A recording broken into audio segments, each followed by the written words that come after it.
We've had quite a bit of attrition in the company that I work for. Some of it has been people finding new jobs, other people it's been laid off, people have been let go, whatever the case may be. But it's interesting because they're not filling those positions. And so the work that those individuals are doing is just falling onto other people that are doing that same position.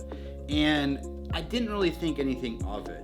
But then I'm starting to see other positions outside of the ones that I work with that are leaving. And instead of people filling those specific responsibilities, they're actually taking those responsibilities and putting it onto other people.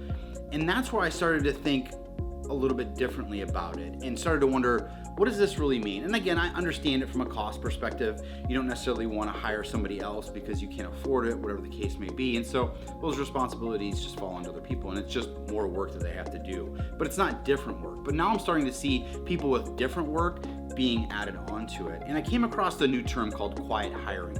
I'm sure all of you are familiar with quiet quitting, where people just do the bare minimum in order to kind of scoot by, but I've never heard of this quiet hiring. And when I started to look into it, I start seeing this more and more. And it really started to kind of get my interest peaked on how many companies out there are doing this. So what is quiet hiring exactly? A lot of companies, especially in this economy, are really trying to be effective with their cost saving. And so when positions or people leave, instead of actually filling those positions, they're just divvying out all of the responsibilities.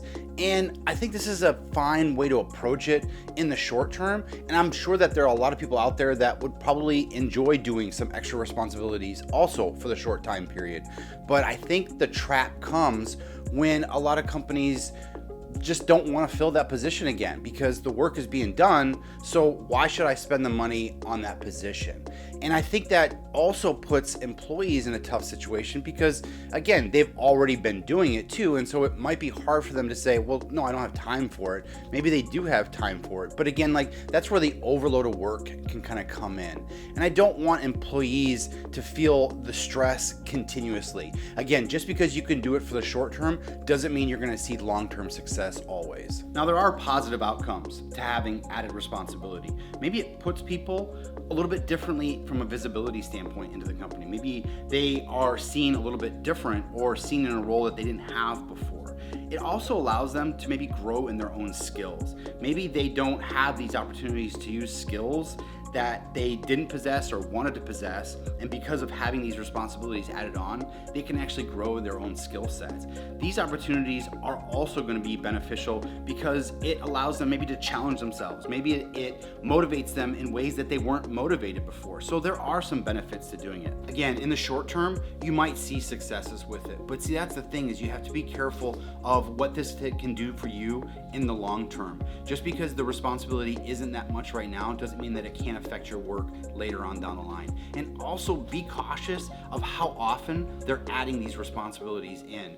If you take on small responsibilities over and over again, it can really seem daunting. And after a while, you may not realize that you're actually feeling overburdened, or you might feel burnout later down the road. And that can lead to performance management issues. It can lead to potentially you getting performance managed out of the company. And that's the last thing you want to do. So if you're an employee in these types of situations, I think it's important to understand what you can do at this point. So when you start to feel these added responsibilities, you want to make sure that you're clarifying these responsibilities and the time frame that you're going to be doing these responsibilities. I think it's important to have those open and honest conversations with your employers to understand what it is they're wanting from you and how long you're going to be doing it for. Because if it's a short term, they should be able to give you that information right away. And again, if they're telling you they're going to start looking for that position and they're going to be hiring for that position, but in the meantime, if you can do some of the responsibilities, again, get that clarification right away and follow up with it. Understand where they're at with the hiring process. It can take some time to hire some people in, but again, you should be able to see those wheels in motion. And if you don't see that, then you have to bring that to somebody's attention right away. And I think my message to employers is understand that if you're going to burden employees with some extra responsibilities, take care of them. Make sure they're properly compensated.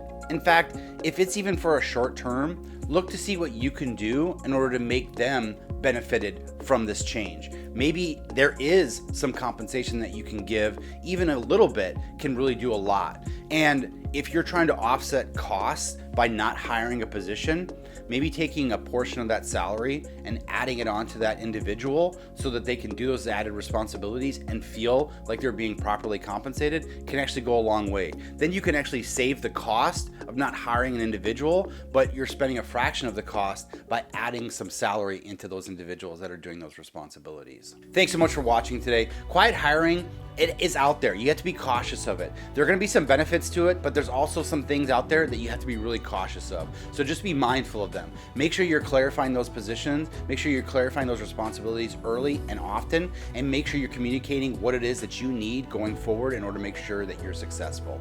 I think there are a lot of things out there that we want to look out for, especially in this economy, because it is kind of crazy out there. There's a lot of things going on, and so you want to make sure you're taking into account all the things that are going to make sure that you're going to be benefited in the end. If you haven't had a chance, do me a favor and check out some of the videos I've got posted. Remember, elevating yourself to the next level, it starts with a single step. Take your step today. We'll see you next time.